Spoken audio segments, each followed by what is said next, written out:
बंधु, अब ग्रहों का स्थूल रूप से वर्णन किया गया। सूक्ष्म रूप से वर्णन करने के लिए तो आप लोगों को तो चाहिए कि शास्त्रों का अध्ययन करना ही पड़ेगा। विस्तृत सामग्री, आपको विशाल सामग्री, काफी सामग्री शास्त्रों में ही आपको मिल सकती है। अब देखेंगे हम ग्रहों के बारे में।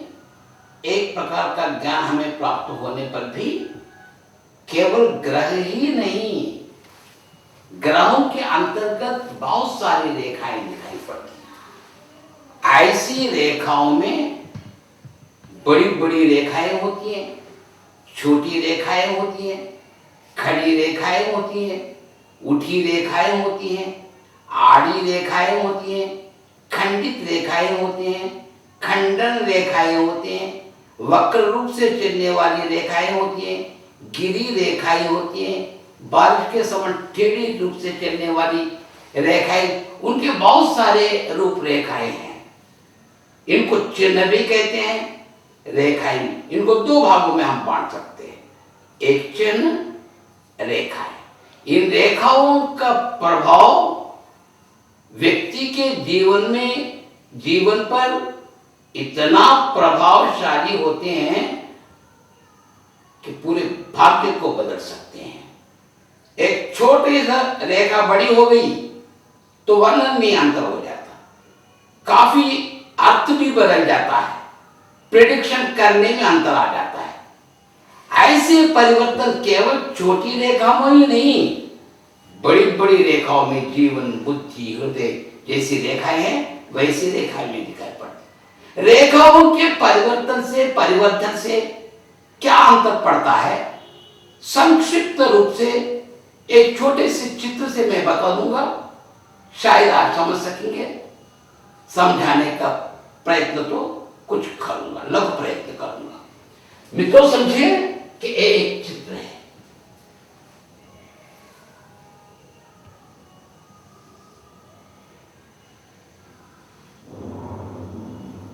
एक व्यक्ति की आंखें हैं, ये समझिए, ये नाक, एक कान, एक गर्दन, ये ऊपर के बाल, कुर्ता पहना है। अब मैं बताऊंगा रेखाओं का क्या प्रभाव होता है। एक रेखा खींचकर मैं बताऊंगा। एक रेखा ऐसी है, व्यक्ति को देखिए कितना गंभीर दिखाई पड़ रहा, बस गंभीर ये मुंह है, एक रेखा। रोलिंग। ये गंभीर मुद्रा में ये रेखा दिखाई देती है हमें। अब जरा इसको मैं दूंगा, मैं जरा इसी रेखा को थोड़ा घुमाऊंगा। देखिए, आकार में अंतर आ गया, रूप में अंतर आ गया, भाव में अंतर आ गया, थोड़ा हंस रहा है। अब इसमें क्या करूंगा, यूं लगाऊंगा एक रेखा, हंस रहा है, ठीक है ना, राइट। फिर इसको मैं मिटाऊंगा, इसी रेखा को यूं कर दूंगा, दुख में है, रो रहा है, नहीं, इसको मैं कर दूंगा।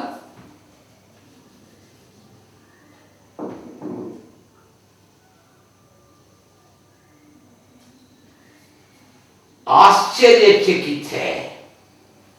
देखिए, केवल रेखाओं के आधार पर कितने प्रकार के भाव प्रकट होते हैं। रेखाओं के परिवर्तन से छोटी रेखाओं के बारे में बता रहा हूं, ऐसे अंतर होते हैं।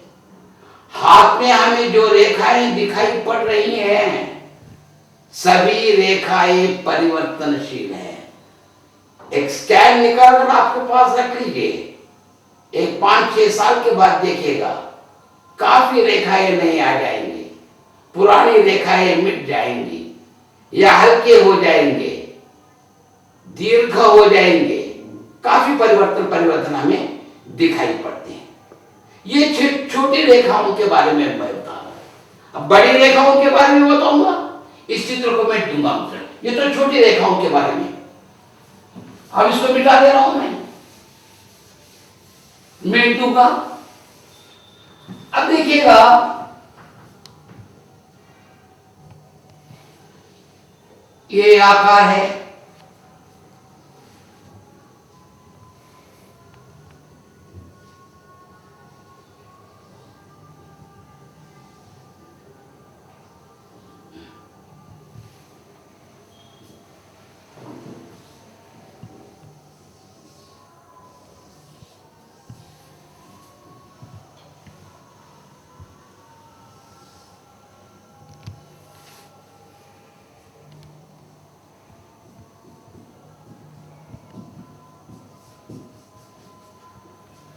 अब इसे थोड़ा पता चलता है कि भगवान श्री कृष्ण का चित्र, उतना चित्र बड़ा चित्रकार तो नहीं हूं, तो थोड़ा पता चल जाता है ये भगवान श्री कृष्ण का चित्र है।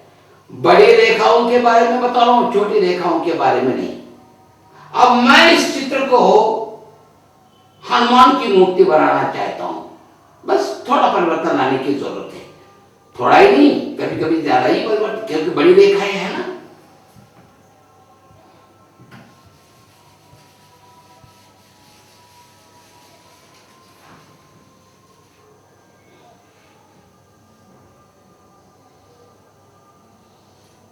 बस बजरंग बन गए हैं, हनुमान जी बन गए हैं, न मैं इसको शंकर बनाना चाहता हूं।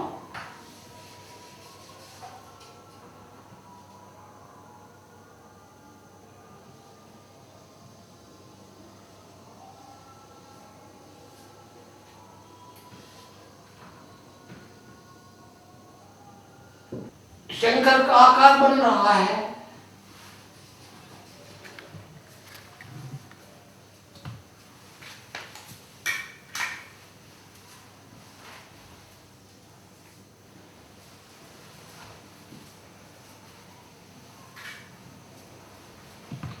शंकर का आकार बन गया हमें।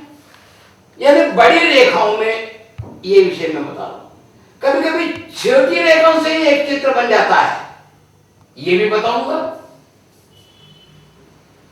बड़ी बड़ी आंखें, लंबी नाक, झुकी मुछियां, घुंघराले बाल, ऊंचा विशाल माथा, लहराती हुई दाढ़ी। लगभग रविन्द्रनाथ टैगोर का चित्र बन ही गया, केवल रेखाओं के साथ। यानी ब्रह्मा जी एक चित्रकार है। इस हथेली की यवनिका पर, इस हाथ पर, इस यवनिका पर नाना रेखाओं से जो भोगी होता है, जो जातक होता है, उनका जीवन का चित्र बनाया गया। उस चित्र को सांकेतिक लिपि कहते हैं, उन रेखाओं को सांकेतिक लिपि कहते हैं। उस लिपि को पढ़ना ही सामुद्रिक शास्त्र को पढ़ना है। अगर उस शास्त्र को पढ़ सकेंगे, उन रेखाओं को पढ़ सकेंगे, जैसे पढ़ेंगे जातक के भाषा में उसके अनुवाद करेंगे, बस प्रतिफल आ ही जाएगा। प्रेडिक्शन तो कर ही सकते हैं। इसको दृष्टि में रख लीजिए कृपया। बंधु देखिएगा, ये फूल माला है।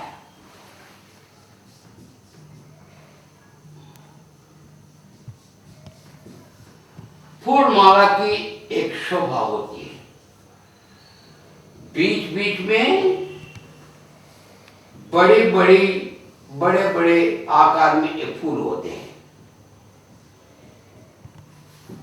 बड़े बड़े आकार के फूल जो बीच बीच में रहते हैं, माला की शोभा जिस प्रकार ये बड़े बड़े फूल शोभा देते हैं। उसी प्रकार बड़ी बड़ी रेखाओं पर चिन्ह जाल वही फल देते हैं, उतने ही सुंदर लगते हैं। एक ही प्रकार की रेखा, एक ही प्रकार का चिन्ह यहां यहां यहां यहां सर्वे सर्वत्र दिखाई पड़ सकते हैं, मगर उसके भाव अलग अलग अलग होते हैं। उन चिन्हों के बारे में, उन रेखाओं के बारे में पूर्ण रूप से अध्ययन अब हम करेंगे, यानी शास्त्र की ओर हम चल रहे हैं। शास्त्र की ओर यानी शास्त्र को सरल रूप से, अत्यंत सुलभ ग्राह्य रूप से बताने का प्रयत्न करते रहूंगा। मैं इक्के दुक्के चिन्हों के बारे में, छोटे चिन्हों के बारे में बताऊंगा। ये रेखा,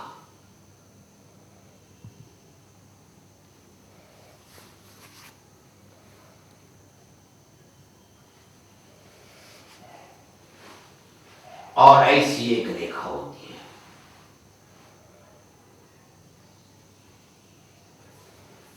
ये भी रेखा ही है, ये भी रेखा ही है। इसको ऊर्ध्व रेखा कहते हैं, इसको अधो रेखा कहते हैं। कैसे पता चलेगा क्या अंतर है? किसी प्रधान रेखा पर हो या किसी प्रधान ग्रह पर हो, अंगुलियों की ओर जो रेखा चलती है उसको ऊर्ध्व रेखा बोलते हैं।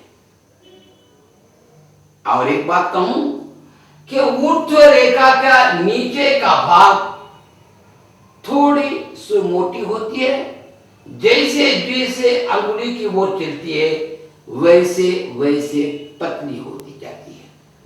यह है ऊर्ध्व रेखा का लक्षण। और अधो रेखा, लकीरें तो समान दिखाई पड़ रहे हैं, यानी इस लकीर को, इस ऊर्ध्व रेखा को उल्टाइएगा, यह रेखा बन जाएगी। यानी अंगुलियों की ओर न चलकर कंकण रेखाओं की ओर अगर वो रेखा चलती है उसको अधो रेखा बोलते हैं। यानी ऊर्ध्व रेखा के लिए ये मोटापना नीचे रहता है, तो वो मोटापना यहां ऊपर रहता है। रेखा जैसे जैसे नीचे चलती है वैसी वैसी पतली हो जाती है। कुछ रेखाएं ऐसी होती है, न मोटी न पतली, सीधी चलती है। इसको स्थायी रेखा, स्थिर रेखा रहती है। ऐसी रेखाओं में से आते भी हैं, जाते भी हैं, फल देकर मिट भी जाते हैं या एकदम फीका पड़ जाते हैं। इसमें अपने अपने रूपों को बदल सकते हैं। उन रूपों को ही देखकर हम बोलते हैं भूतकाल में ऐसा हुआ, परसों हुआ, भविष्य में होने वाला है। यानी तीनों कालों के बारे में बताने के लिए भूतकाल, वर्तमान काल, भविष्य काल, तीनों कालों का भविष्य बताने के लिए, भविष्यवाणी के लिए इनके आकारों का अध्ययन, रंगों का अध्ययन और इनके स्थितियों का अध्ययन और इनके जीव स्थिति होती है ना, वो जीव स्थिति फीकी पड़ गई है, बहुत होशियार है या मिठी गई है क्या? और कुछ रेखाएं ऐसी होती हैं चर्म के भीतर से आती हुई रहती हैं, ऊपर आती नहीं है। उनको कहते हैं, ऐसी रेखाएं उदीयमान रेख, उदित नहीं हुई है, जन्म नहीं हुआ अभी तक, भीतर से जन्म लेने के लिए आ रहे हैं।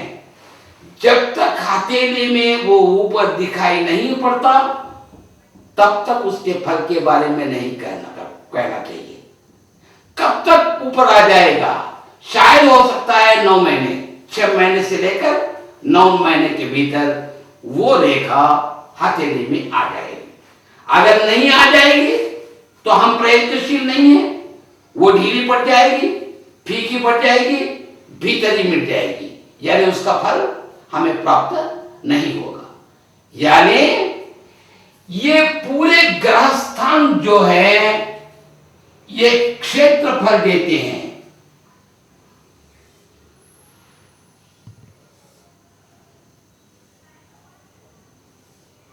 यहां एक दिखाई पड़े, रेखा नहीं क्षेत्र को देखना पड़ेगा। यानी पूरा ग्रह स्थान क्षेत्रफल देते हैं, ये क्षेत्र है। यानी भूमि प्लस, अगर ऐसी रेखा, बहुत सारे रेखाएं हैं, बहुत सारे चिन्ह हैं, उनके बारे में बताऊं नहीं, पूरा फल बताने के लिए शास्त्र को सरल बनाने में मैं कह रहा हूं आपसे। और ये रेखाएं जो यहां वहां दिखाई पड़ती हैं या चिन्ह दिखाई पड़ती हैं, वो बीज का फल देते हैं।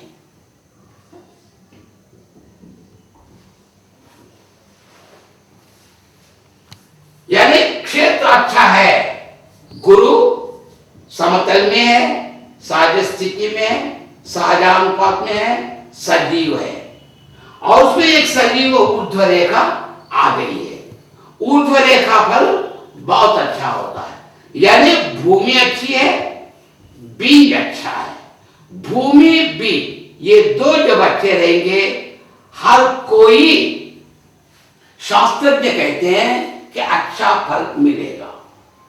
ऐसा क्यों कहेगा? वो क्या होता है, करदीपिका, शास्त्र की क्या होता है, वो केवल करदीपिका मात्र टॉर्च लाइट है। ये बताएगा कि रॉयल रोड है, एक ऊर्ध्व रेखा आ रही है, आ गई है, आगे बढ़ रही है, 6 महीने, 3, 2, 1 महीने में आपको फल मिल जाएगा। रनिंग कमेंट्री करते रहेगा वो उस रेखाओं को देखकर, कितनी दूर से है, कब चल रही है, निर्दिष्ट स्थान पर कब पहुंच जाएगा, फल कितने समय में मिल जाएगा। यानी आयु गणना करके भी शास्त्रज्ञ बता सकता है। ये क्षेत्रफल है, क्षेत्रफल है, ये बीज फल है। क्या फायदा बाबा, क्या लाभ है, कैसा लाभान्वित होगा? इसके लिए चाहिए केवल क्षेत्र यानी भूमि, केवल बीज यानी जो उसमें हम जो बोते हैं उसको, ये दो अच्छे रहने मात्र से काफी नहीं है। उनके लिए जातक को चाहिए प्रयत्नशील भी रहे, प्रयत्न भी करे। इसके साथ अगर प्रयत्न मिलाएंगे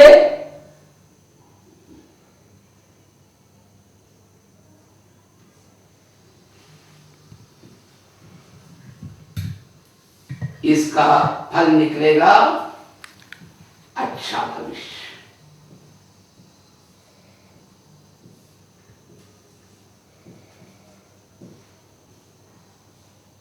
सत्फल,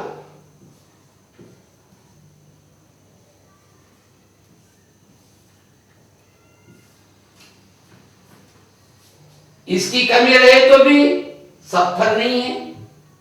इसकी कमी रही, अगर ये बुरे हैं, कीड़े हैं, तो भी फल नहीं। ये दो अच्छे रहे भी तो अगर हम प्रयत्नशील नहीं रहेंगे तो अच्छा फल नहीं मिलेगा। केवल क्षेत्रफल, बीज फल अच्छे से रहने से ही फायदा नहीं, प्रयत्न भी रहना। प्रारब्ध के अनुकूल प्रयत्न हो तो ही भाग्य फलेगा, भाग्यान्वित होगा। ये जातक का काम है, प्रयत्न करना। घोड़े को पानी तक ले जा सकते हैं हम, पिला नहीं सकते हैं। सीढ़ियां चढ़ने की, चढ़ती सीढ़ियां हमें दिखाई पड़ती है, चढ़ना तो चाहिए ना। बैठे बैठे शास्त्र ने बता दिया कि मेरा उज्जवल भविष्य है, जो अज्वल्यमानी भविष्य है, क्या फायदा बोलने से? आप प्रयत्नशील रहिए। जब तक प्रयत्न नहीं करेंगे तब तक उसका फल मिलेगा ही नहीं।